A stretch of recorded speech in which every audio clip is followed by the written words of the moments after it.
she was awake, moving through her life, she made no difference of any kind to anybody. Even the men who might have considered her beautiful or desirable seemed not to see her when they passed her on the street, so blind she was to them. Nothing around her or in her reflected her back to herself. Without dreams, and without any effect, she had no evidence at all that she was a material being, actually present in her world. Only her mirrors told her that she was there, that she had a face capable of expression, with brown eyes round with thwarted softness, a precise nose, and a suggestion of a cleft like a dimple in her chin. That her body was of a type praised in magazines, that both her face and body did what was required of them. She was completely unaware of the enchantment which held her. It was, after all, nothing more than a habit of mind. As for Garridan, he was in little better condition.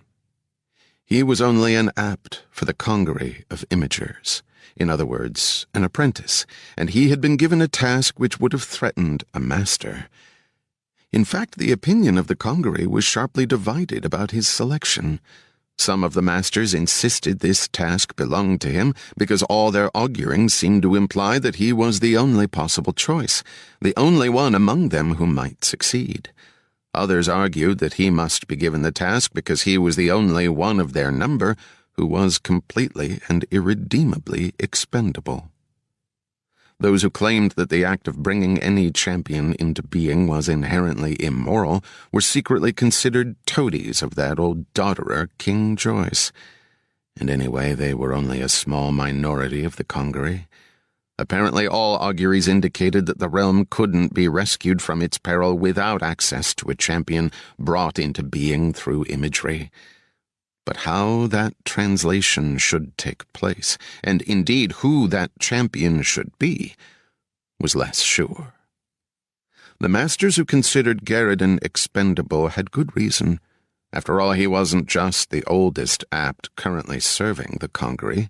He was the oldest person ever to keep on serving the congery without becoming skillful enough to be a master. Though he was only in his mid-20s, he was old enough to appear ridiculous, because he had failed to earn the chasuble of a master. He was so ham-handed that he couldn't be trusted to mix sand and tinct without spilling some and destroying the proportions, so fumble-footed that he couldn't walk through the great laborium which had been made out of the converted dungeons of Orison without tripping over the carefully arranged rods, rollers, and apparatus of the masters. Even rabbity Master Quillen, who had surprised everyone by casting aside his self-effacement and speaking out loudly, as King Joyce might have done, if he weren't asleep half the time, against the immorality of wrenching some champion out of his own existence in order to serve Mordaunt's need. Even Quillen was heard to mutter that if Garridan made the attempt and failed, the congery would at least gain the advantage of being rid of him. In truth, this capacity for disaster rendered moot the central ethical point. Normally, the master who had made that particular glass could simply have opened it and brought the champion into being. But Garridan had again and again shown himself incapable of the simplest translation. He would therefore have to do exactly what King Joyce would have demanded. He would have to go into the glass to meet the champion, to appeal for the champion's help.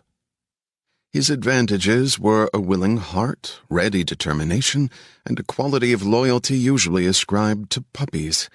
His short chestnut hair curled above his strong brow. His face would have well become a king, and the training of being raised with 6 brothers had left him tough, brave, and little inclined to hold grievances. But his expression was marred by an almost perpetual frown of embarrassment and apology, occasioned by the petty mishaps and knowledge gone awry that harried his heels. His instinctive yearning toward the questions and potential of imagery was so potent that his unremitting dunderheadedness left a gloom on his spirit which threatened to become permanent, until the congery elected by augury and common sense to send him on the mission to save Mordaunt's future. When that happened, To keep listening to this audiobook, I've left you a link in the description so you can do it, at no cost thanks to Audible's 30-day free trial.